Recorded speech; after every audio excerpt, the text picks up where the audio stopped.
लोकसभा चुनाव से पहले अब कांग्रेस विधानसभा चुनाव में मिली हार का ठिकरा आलाकमान पर फोड़ रखी है और कह रही है कि भाई भतीजावाद अब लोकसभा चुनाव में कांग्रेस की ओर से नजर नहीं आएगा। लोकसभा चुनाव से पहले कांग्रेस के प्रदेश प्रभारी रंधावा, डोटासरा और टीकाराम जूली समेत कांग्रेस के नेता भी मान चुके हैं कि विधानसभा चुनाव में पायलट को प्रोजेक्ट करते तो राजस्थान में फिर से सरकार रिपीट होती। वहीं अब कांग्रेस छोड़कर बीजेपी में जाने वाले नेताओं के चलते कांग्रेस खेमे में लोकसभा की सीटें खतरे में नजर आ रही है। अब कांग्रेस खुद मानने लगी है कि अब वक्त से पहले राजस्थान के रण में पायलट प्रोजेक्ट को लॉन्च किया जाए तो पूर्वी राजस्थान के 2 सीटों पर कांग्रेस विजय हासिल कर सकती है। वहीं अब कांग्रेस आलाकमान को भी लोकसभा चुनाव से पहले पायलट की याद आ रही है।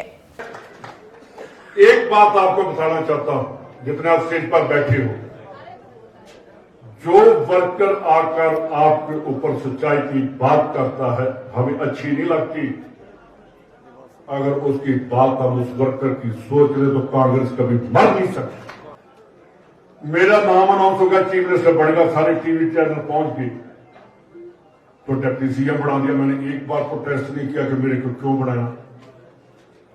तो कांग्रेस ने मेरे को चीफ मिनिस्टर का इंचार्ज लगाकर राजस्थान में भेज दिया। इतना कांग्रेस वाले ख्याल रखते हैं कि कौन वर्कर है, कौन कांग्रेस के डिसिप्लिन में रहना चाहता है।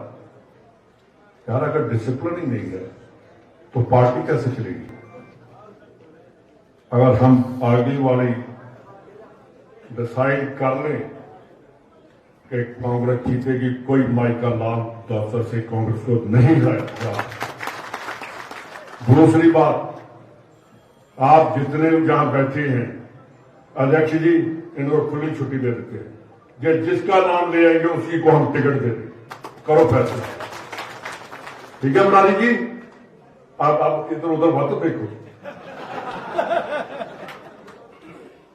नहीं इनको क्या कहेंगे, उन्होंने तो कह दिया। मैंने एक नाम और बताया था, वो भी आप करिए, सचिन पायलट जी को भी बुलाइए।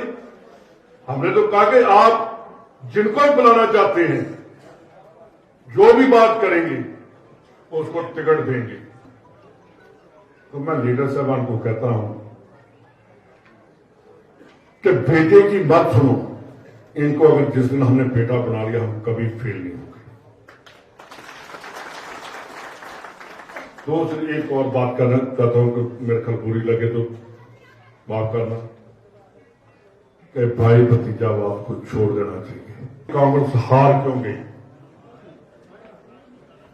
मेरे को सख्त होना चाहिए था, मैं थोड़ा कम सख्त हुआ। अगर मैं स्टैंड ले लेता तो आज राजस्थान में कांग्रेस की सरकार होती।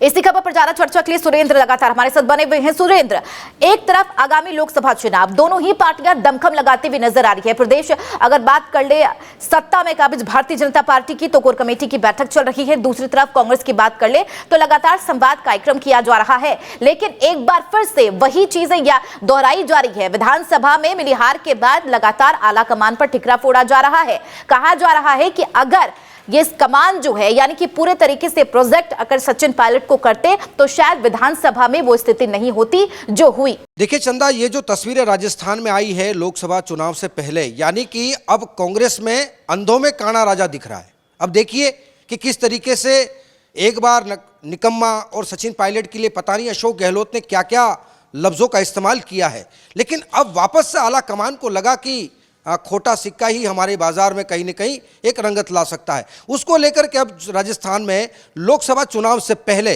अब सचिन पायलट प्रोजेक्ट लॉन्च किया जाएगा। देखिए, सचिन पायलट प्रोजेक्ट को पहले समझना पड़ेगा कि पायलट प्रोजेक्ट है क्या। हालांकि भले ही पायलट अभी इस वक्त छत्तीसगढ़ के प्रभारी हैं, लेकिन अभी हाल फिलहाल में राजस्थान में कांग्रेस प्रभारी रंधावा, डोटासरा, टीकाराम जूली और तमाम ऐसे बड़े आला अधिकारी हैं जो पूर्वी राजस्थान से इस लोकसभा चुनाव का शंखनाद तो वो ऑलरेडी कर ही चुके हैं। लेकिन 25 तारीख को जो है वो राहुल गांधी धौलपुर आ रहे हैं भारत जोड़ो न्याय यात्रा को करने के लिए। वो यात्रा धौलपुर से वापस एमपी होते हुए अपने गंतव्य स्थान तक निकलेगी। लेकिन इस यात्रा के माध्यम से अब लगातार रंधावा जो है वो बैक फुट पर आकर के कहीं न कहीं ठिकरा जो हार का है। आप देखिए कि विधानसभा चुनाव में यहां पर अशोक गहलोत ने अपनी मनमानी की और यहां पर भाई भतीजावाद को चलाया गया, जिसकी वजह से मनमर्जी टिकटें जिनको मिलनी थी उनको नहीं मिल पाई, जिसकी वजह से कहीं ना कहीं कांग्रेस को हार का सामना करना पड़ा। लेकिन अब रंधावा जो है वो खुल करके अशोक गहलोत के खिलाफ यहां पर नजर आ रहे हैं। देखिए, रंधावा बार बार ये कह रहे हैं कि भाई भतीजावाद अब खत्म करना होगा ताकि कांग्रेस को एक बार फिर से लोकसभा चुनाव में एक बड़ी जीत मिल सके। लेकिन इस जीत का सूत्रधार, या यूं कहें कि इस जीत का कर्णधार जो है वो सिर्फ और सिर्फ सचिन पायलट है। देखिए, अभी भी सचिन पायलट युवाओं पर अपनी कहीं ना कहीं साख बनाते हुए आए, चाहे वो किसान नेता के रूप में हो, चाहे वो युवा की फैन फॉलोइंग के रूप में हो, चाहे वो महिलाओं के लिए हो, चाहे बच्चियों के लिए हो, चाहे बूढ़ों के लिए हो। हालांकि यहां पर सचिन पायलट का क्रेज लगातार, उनका ग्राफ जो है वो लगातार बढ़ता जा रहा है। हालांकि कुछ कांग्रेसी कह रहे थे कि जब सचिन पायलट को छत्तीसगढ़ तली पार कर देंगे तो लगता है कि लोकसभा चुनाव से पहले सचिन पायलट का ग्राफ नीचे उतर जाएगा और उनकी राजनीति के भविष्य पर कहीं न कहीं एक अलग तरीके से तस्वीर बनाई जाएगी। लेकिन सचिन पायलट एक वो नेता हैं जो 36 कौम को साधने का प्रयास करते हैं और उनकी एक एक आवाज युवा दिलों की धड़पन राज करती है। लेकिन अब वापस से कांग्रेस को इस बात का एहसास होने लग गया है कि जो गलतियां विधानसभा चुनाव में की थी वो गलतियां हम फिर से ना दोहराते हुए उनको भी बिल्कुल, यानी कि गलती दोहराने को ना लेकर कांग्रेस पार्टी लगातार कोशिश में जुटी हुई है। हालांकि जैसा कि आपने बताया, परिवारवाद को लेकर भारतीय जनता पार्टी भी हमलावर रही है कांग्रेस पार्टी पर, और यही वजह है कि ऐसी स्थिति हमने तब भी देखी जब अशोक गहलोत ने बकायदा ट्वीट किया था और उससे पहले उनके जो एसडी रहे लोकेश शर्मा, उन्होंने भी ठिकरा फोड़ा था अशोक गहलोत पर जीत का कि आखिरकार आप ही वजह कहीं ना कहीं रहे जिससे जीत नहीं हुई है। हालांकि अब सचिन पायलट को लेकर अगर बात कर ले, सचिन पायलट का कुछ दिन पहले बयान भी सामने आया था।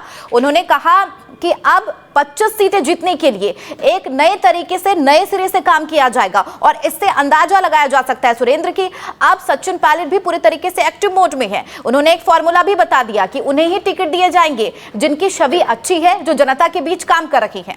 देखिए चंदा, लगातार आला कमान जो है वो महाभारत के धृतराष्ट्र बन चुके हैं, उनकी आंखों से वो पट्टी हट नहीं रही है। लेकिन अब लगातार आला कमान को भी लग रहा है कि अब ये पट्टी हटानी पड़ेगी, क्योंकि लगातार महाभारत में देखिए कि जब धृतराष्ट्र की आंखों पर पट्टी बंधी थी तो संजय के रूप में अशोक गहलोत थे यहाँ पर। लगातार उस महाभारत में भी देखिए कि संजय उस पूरे घटनाक्रम को धृतराष्ट्र को बता रहे थे। लेकिन अब यहाँ पर कहीं न कहीं वो पट्टी हटानी पड़ेगी और कांग्रेस हटाने में जुट भी गई है।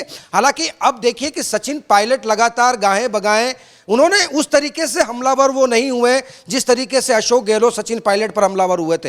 हालांकि उन्होंने अब तक जो राजनीति में जो धैर्य बांध करके रखा है वो निश्चित तौर पर कहा जाता है कि हमेशा धैर्य जो है वो कहीं न कहीं एक बड़ी सफलता की ओर ले जाता है। हालांकि धैर्य अभी भी सचिन पायलट ने नहीं खोया है। उसकी वजह यही है कि अभी भी सचिन पायलट का जो क्रेज, उसकी पकड़ जो बनी हुई है राजस्थान की मरुधरा में युवाओं पर, कांग्रेस में, वो लगातार बनती आएगी।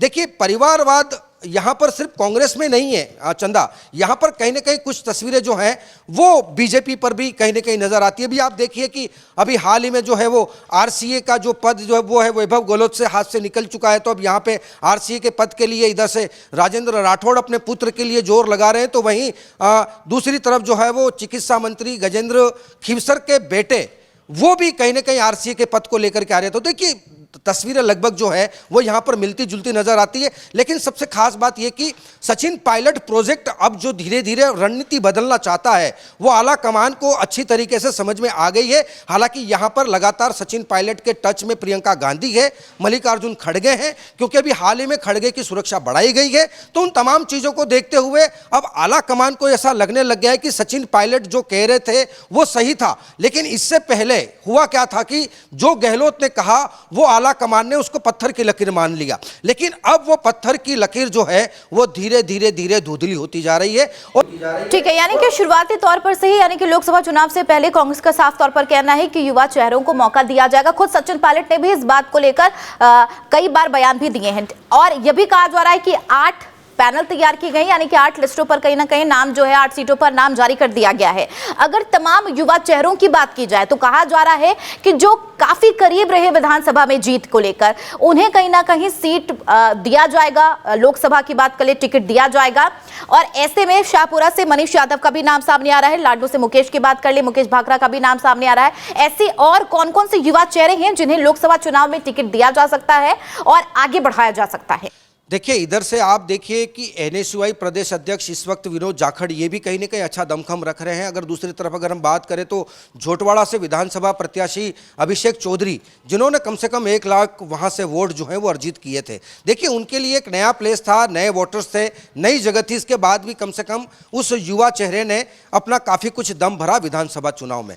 ऐसे कई चेहरे अभी भी कांग्रेस लगातार जो है वो छटनी करने में लगी हुई है। लेकिन उससे पहले यहां पर सचिन पायलट अपनी पूरी ग्राफिक्स यहां पर तैयार कर चुके हैं। उन्होंने अपनी पूरी शीट तैयार कर ली है कि किस युवा चेहरे को मौका मिलना चाहिए। हालांकि सचिन पायलट ने, हमारे सूत्र ये कहते हैं कि सचिन पायलट ने छत्तीसगढ़ बैठे बैठे ही राजस्थान के उन जिताऊ योद्धाओं की एक सूची बनाई है जो हाला कमान को भेजी है। अब देखिए कि यहां से प्रदेश प्रभारी रंधावा, डोटासरा, टीकाराम जूली, उनकी किस तरीके से सियासी गणित यहां पर चलती है, या फिर शतरंज की ऐसी कौन सी चाल वो बिछाएंगे जिसको लेकर के वो 25 उनके टारगेट में रहेगी। क्योंकि देखिए इस वक्त बीजेपी भी लगातार 25 सीटों पर जोड़ तोड़ करने के लिए अमित शाह ने जो है वो मोर्चा पूरी तरीके से अपने कब्जे में कर रखा है, जेपी नड्डा भी अपने कब्जे में कर रखा है। तो ये दो धुरंधर जो बीजेपी के हैं लगातार कांग्रेस राजस्थान में नजरें गड़ाए हुए हैं। तो दूसरी तरफ कांग्रेस भी अब यहां पर अपनी रणनीति बदलेगी और जिस तरीके से जो पायलट चाहते हैं, पायलट जिस राह पर चलना चाहते हैं, या पायलट की जो भी राह है, जो भी गणित है, उस गणित पर कहीं ना कहीं आला कमान को सिग्नेचर करने होंगे, तभी यहां पर कुछ तस्वीरें बदलेगी। वरना बिल्कुल कह सकते हैं कि हर दल चुनाव में अपना नैरेटिव और अपनी रणनीति बनाते हुए काम कर रहा है, वो फिर चाहे भारतीय जनता पार्टी हो या फिर कांग्रेस लगातार जीत का दावा करती हुई नजर आ रही है। दोनों ही पार्टियों की नजर राजस्थान के 25 लोकसभा सीटों पर है और जीतने का दावा कर रही है। बहरहाल वाकई देखना है होगा कि आखिरकार जिस तरीके से विधानसभा में करारी हार के बाद कांग्रेस को सामना करना पड़ा, क्या लोकसभा में जनाधार वापस ला पाती है या फिर नहीं। बहुत शुक्रिया सुरेंद्र इस खबर पर लगातार चर्चा के लिए।